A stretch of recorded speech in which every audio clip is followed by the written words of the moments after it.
We will open this up for questions from the media, but first I'd like to hand it over to my esteemed colleague and chairman of the new task force, Congresswoman Luna, for her remarks.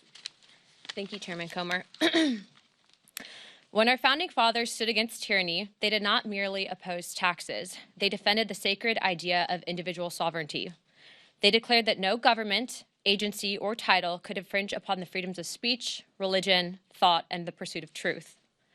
For too long, the American spirit has been dimmed by a veil of secrecy, by a government that has grown too comfortable in the shadows, denying us the transparency we deserve.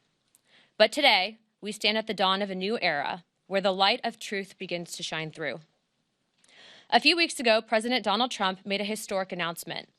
With the stroke of a pen, he committed to declassifying the files concerning the assassinations of President John F. Kennedy, Robert F. Kennedy, and Dr. Martin Luther King Jr., a decision not just monumental, but pivotal.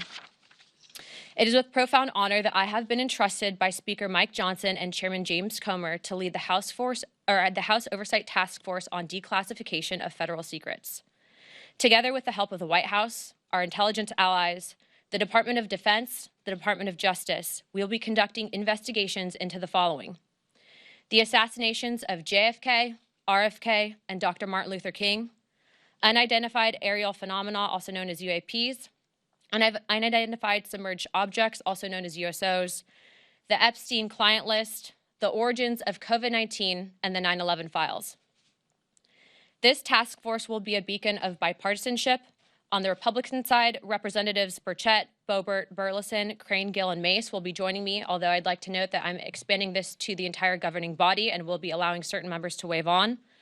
Our first hearing is set for March. The date will be announced soon, and we've already initiated close to a dozen communications with various agencies, to include Pam Bondi at the Department of Justice and the Secretary of State. This will no longer be a task force that makes bold promises only to fade into irrelevance or send strongly worded letters.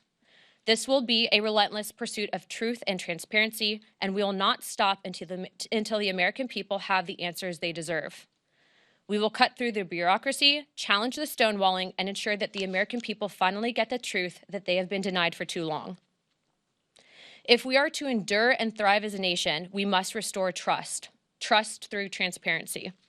The American people must be trusted to think for themselves, to form their own judgments from the truth that they are entitled to know. We've been treated like children for too long and kept in the dark by those we elected to serve us. It is my solemn duty to begin mending this trust, to form a new relationship between the government and the governed. Let us embark on this journey together towards a government that does not serve, but one that enlightens. That does not just serve, but one that enlightens. Trust through transparency, that begins now.